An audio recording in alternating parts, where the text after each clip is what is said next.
Pada saat itu Rasulullah berpesan, anak cucu saya jangan sampai ditangiskan. Kalau dia nangis, saya ikut nangis. Kalau saya nangis, Allah Ta'ala marah. Kalau bala musibah banyak gimana? Nah begini jawabnya. Bala dan musibah kalau menimpa kepada nabi dan wali, itu adalah raf'ud darajat, untuk meninggikan pangkat dia. Bala musibah menimpa kepada orang mukmin yang bukan wali dan bukan nabi, untuk kafarah sayyi'at wal khati'at, untuk membersihkan dari kekotoran dosa. Kalau kita orang awam ini kotor, ada yang membersihkan, kenapa jadi menangis? Mestinya kita gembira, berterima kasih kepada orang yang membersihkan itu, kan gitu. Kalau bala menimpa kepada orang kafir dan munafik, itulah yang disebut azab. Nah, jadi bala itu terbagi kepada macam-macam. Kepada nabi dan wali, raf'ud darajat. Kepada orang mukmin yang biasa adalah untuk penghapus dosa. Kepada orang kafir dan munafik, itu yang siksa.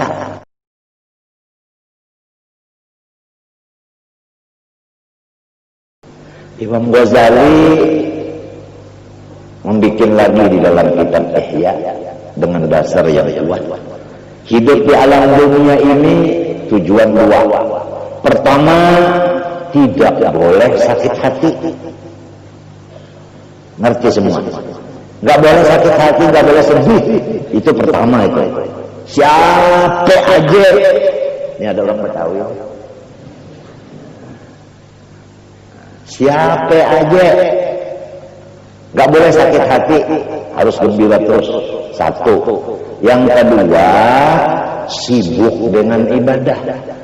Itulah kesimpulan di dalam kitab Ihya juz yang keempat dari Imam Muhammad bin Muhammad Al-Ghazali.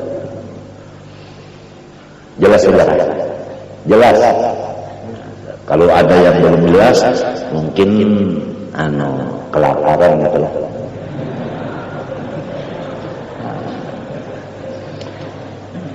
Jadi jangan ada yang sakit hati lagi, jangan.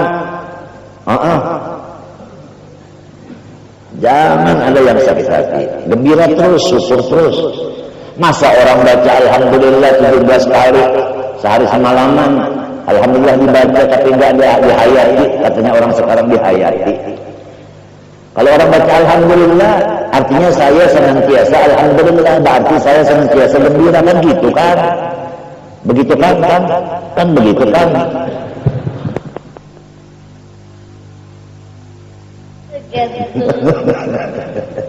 Gembira terus. Yang kedua, sibuk dengan ibadah. Sama ada ibadah tafakkur, sama ada dalam ibadah nazar, sama dengan ibadah mutalaah dan lain-lain. Pokoknya ibadah. Ibadah itu dua aja, wajib sunat, sunat wajib. Sunat ya, sunat. Bukan basunat, bukan. Kalau basunat, sampai 3 kali basunat habis.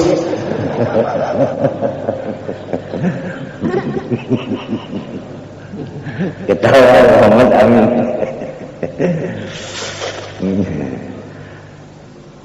Jadi harus gembira terus. Bapak-bapak, kalau hati kita itu gembira, apa yang kita lihat itu jadi pelajaran, jadi ilmu. Apa yang kita dengar jadi ilmu. Pada saat itu Rasulullah berpesan, anak cucu saya jangan sampai ditangiskan. Kalau dia nangis, saya ikut nangis. Kalau saya nangis, Allah Ta'ala marah.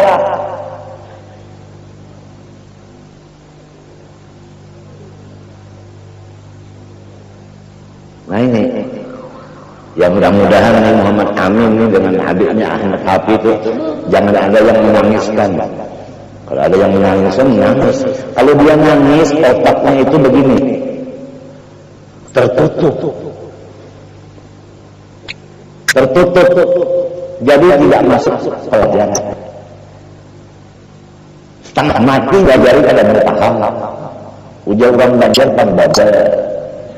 Nah itu. Saya tulus sudah. Dia jawab apa? Saya tulus sutaha. Sutaha. Bilangnya gurunya sutaha itu mertua saya.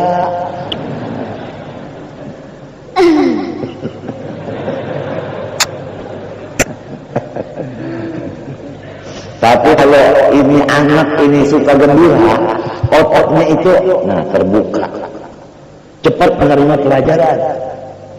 1 bulan setengah Iqra 6 udah selesai. 6 bulan khatam Al-Quran. 1 bulan sudah 1 juz setengah hafal. Doakan panjang umurnya.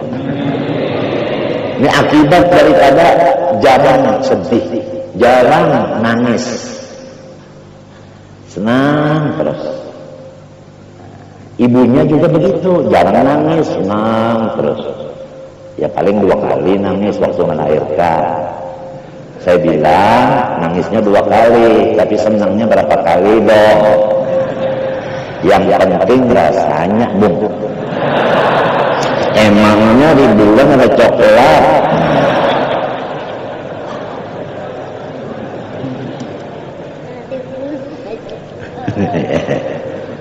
Gak boleh sakit hati, gak boleh ya. Gak boleh, itu sampaikan kepada anak istri. Gak boleh sakit hati, syukur terus. Kalau bala musibah banget gimana? Nah begini jawabnya.